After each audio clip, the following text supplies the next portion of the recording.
वैसे तो मैं इस मुद्दे पे कभी बात किया नहीं करता हूँ, लेकिन जब कभी इलेक्शन होते हैं तो उससे पहले एक हर पार्टी का मैनिफेस्टो आता है, और वो पढ़ना या वो बताना या वो जानना वाकई बड़ा ज़रूरी होता है कि उसके अंदर क्या क्या चीज़ें हैं, और उसको पूरा एनालाइज करना बाकी सालों से भी, क्योंकि अभी फिलहाल के लिए रूलिंग पार्टी या अभी जिसकी सरकार चल रही है वो है बीजेपी।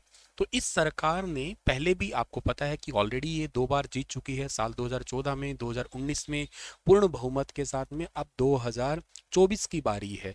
तो इनके जो पहले के मैनिफेस्टो थे उसमें और इस बार में क्या क्या थोड़ा थोड़ा डिफरेंस है। हालांकि मैं कांग्रेस पार्टी का भी बताऊंगा आप लोगों को मैनिफेस्टो, और भी बाकी पार्टियां, हालांकि दो बड़ी पार्टी है फिलहाल के लिए, कह सकते हो आप लोग भारत में। ये जानना ज़रूरी भी होता है वोट डालने से पहले आप लोगों को। इसका एक डिटेल डिस्कशन एक वीडियो में और बताऊंगा, लेकिन फिलहाल के लिए कुछ कंपैरिजन है, जैसे इन्होंने किस किस वर्ड पे क्या क्या बोला पिछले सालों के अंदर। जैसे साल 2009 के अंदर जब इन्होंने चुनाव लड़ा था, तब इन्होंने भ्रष्टाचार, करप्शन या ब्लैक मनी के लिए 48 टाइम्स जिक्र किया था। 2014 में 20 बार किया, फिर घटते गए, फिर 14 बार, और इस बार केवल 3 बार जिक्र किया है अपने मैनिफेस्टो के अंदर। 2009, 14 और 19 और 24 बीजेपी के मैनिफेस्टो के ये सोर्स है सारे। अच्छा, आतंकवाद यानी कि टेररिज्म के बारे में बात करते हैं तो टेररिज्म 2009 में, हालांकि हार गए थे ये, in back to back years में जीते थे। 14 में 6 बार किया था, 19 में भी किया था जिक्र, 19 में बल्कि सबसे ज़्यादा बार जिक्र किया था, इस बार केवल 9 बार ये टेररिज्म पे जिक्र कर रहे हैं। इंफ्रास्ट्रक्चर की बात करते हैं तो इस बार इन्होंने इंफ्रास्ट्रक्चर पिछले सालों से सबसे ज़्यादा बार जिक्र किया है साल 2024 में।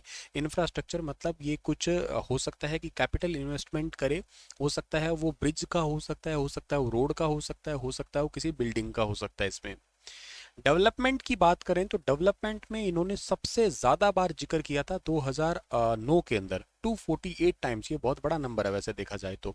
और इस बार डेवलपमेंट का जो जिक्र है ओवरऑल ही, वो टोटल 50 टाइम्स ही मान के चलो, 51 टाइम्स है। साल दर साल ये तो घटता ही गया है डेवलपमेंट का कहीं ना कहीं। अच्छा, ज्ञान यानी कि गरीब, युवा, अन्नदाता, नारी यानी कि पुअर्स है या फार्मर्स है, यूथ है, वुमेन्स है, इनके बारे में ये एक बड़ा सेंसिटिव मुद्दा है। ध्यान रखना, कभी भी कोई चुनावी पार्टी होती है वो हमेशा इस वाले पॉइंट को आगे रखती है। तो तुम देखो, ये साल दर साल लगभग लगभग जो है ना बढ़ाई है, हालांकि पिछली बार से थोड़ा कम है, लेकिन कोई ऐसा नहीं कह सकता कि बहुत ही ज़्यादा कोई कम है। 116 बार तो इस बार भी जिक्र कर ही लिया इन्होंने, क्योंकि यहीं से तो एक्चुअली वोट आना होता है। इनके बारे में सबसे ज़्यादा जिक्र करते हैं ये। इकोनॉमी की बारे में बात करते हैं, ये एक जो बहुत इंपॉर्टेंट पॉइंट होता है। साल 2009 में देखो, ये बहुत ज़्यादा जिक्र किया था इसका, 156 टाइम था, जो कि घट के अब लगभग ना के बराबर ही रह गया, समझ के चलो आप लोग। 10 बार ही इकोनॉमी के बारे में इन्होंने जिक्र किया। अच्छा, कॉन्स्टिट्यूशन के बारे में बात करते हैं तो कॉन्स्टिट्यूशन के बारे में जो कि जिक्र करना बहुत ज़्यादा जरूरी है। कांग्रेस का मैनिफेस्टो मैं बताऊंगा एक अगले पार्ट में, उसमें काफ़ी ज़्यादा बदलाव करने की बात की गई है, संसदीय मामलों में बदलाव करने की बात की गई है, जिसका मैं मानता हूं फिलहाल के लिए वाकई ज़रूरत भी है। थोड़े टाइम पहले लोकसभा में भी सिक्योरिटी ब्रीच हुई थी, तो 2009 में इन्होंने भी इस बारे में बहुत बात उठाई थी, 78 टाइम्स थी, जो कि अब घट के वो भी लगभग मान के चलो ना के बराबर ही, केवल 3 बार कॉन्स्टिट्यूशन के बारे में जिक्र किया है इन्होंने। राम मंदिर के बारे में, खैर वो तो मंदिर अब बन ही गया है, तो फिलहाल तो उसके बारे में एक 2 बार ही जिक्र किया गया है, पहले इसके बारे में थोड़ी ज़्यादा बातें होती थी। गाय के बारे में 2009 में ये बहुत बातें करते थे, इस बार तो इन्होंने बात ही नहीं की, ठीक है ना, बिल्कुल ही खत्म, मतलब कोई मसला नहीं है, कोई मुद्दा नहीं है। और आप कहोगे सर ये भी कोई टॉपिक हो सकता था, हाँ ये टॉपिक बहुत बड़ा है अपने आप में, गाय का भी, क्योंकि इसका जो बीफ है, जैसे उत्तर प्रदेश वाले इलाके के अंदर बड़ा चर्चा में रहता है वो, और बहुत सारी गायों को मारा जाता है, और हिंदू धर्म के लिए तो बिल्कुल मात्र या मात्र देवी के रूप में ही पूजनीय है गाय। इसके बारे में इस बार कोई अलग से गौशाला या कुछ और नियम कानून कायदे कुछ नहीं है। इन्फ्लेशन यानी कि महंगाई के बारे में 2009 में बहुत बार चिल्ला चिल्ला के इन्होंने कहा कि महंगाई महंगाई, कुछ 6 बार जिक्र किया, 2014 में भी किया, पिछली बार तो किया ही नहीं, बिल्कुल ही नहीं किया। इस बार चलो ले दे के इन्होंने थोड़ा सा रुख किया है, एक बार तो इसका जिक्र किया है। महंगाई के बारे में सरकार ने कोई ज़्यादा जिक्र नहीं किया। माइनॉरिटी के बारे में पहले बहुत बात करते थे जब कांग्रेस की सरकार थी, उस टाइम पे आई थी, लेकिन अब इन्होंने केवल 3 बार जिक्र किया है। एजुकेशन के बारे में, जिसके बारे में वाकई बहुत बार जिक्र करना ज़रूरी था। खुद करते भी थे ये 2009 के अंदर, लेकिन अब जो है ना ये आंकड़ा घट के केवल 29 टाइम्स एजुकेशन के बारे में बात की है।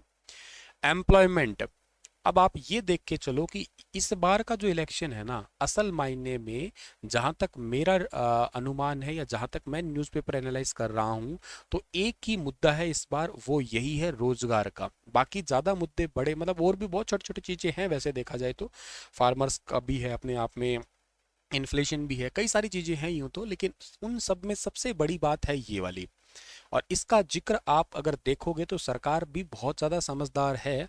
पिछली बार से इस बार इन्होंने कितना ज़्यादा इंक्रीमेंट, और इस बार सबसे ज़्यादा इन्होंने कहते हैं रोजगार का जिक्र किया। हालांकि दे नहीं रहे, कोई प्रयास नहीं है, कुछ ऐसा है नहीं, लेकिन इलेक्शन के लिए आप कह सकते हो कि ये वाला मुद्दा इन्होंने जिक्र किया इस बार, 30 टाइम्स जिक्र किया इसका।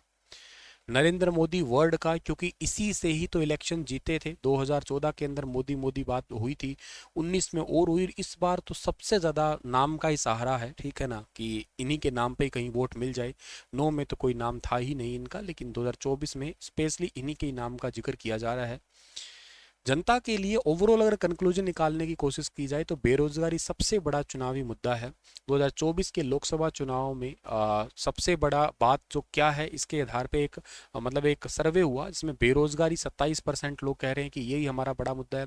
महंगाई बहुत बढ़ गई है, कोई डेवलपमेंट को कह रहा है, भ्रष्टाचार को, राम मंदिर, हिंदुत्व, भारत की अंतर्राष्ट्रीय छवि, आरक्षण, अन्य कुछ और भी बेसिक चीज़ें कुछ लोगों को पता ही नहीं है। तो आप देखने की कोशिश करो ओवरऑल में ये जो सर्वे हुआ ना, जिसकी वजह से भाई इस बार वोट डालेंगे, उनमें सबसे ज़्यादा लोग जो है इस पे बात कर रहे हैं। आपका ओपिनियन क्या है, आप भी कमेंट में बताना कि जो आपका ओपिनियन क्या कहता है, किस किस मुद्दे पे आप इस बार जो है ना वोट डालने वाले हैं। Thank you so much.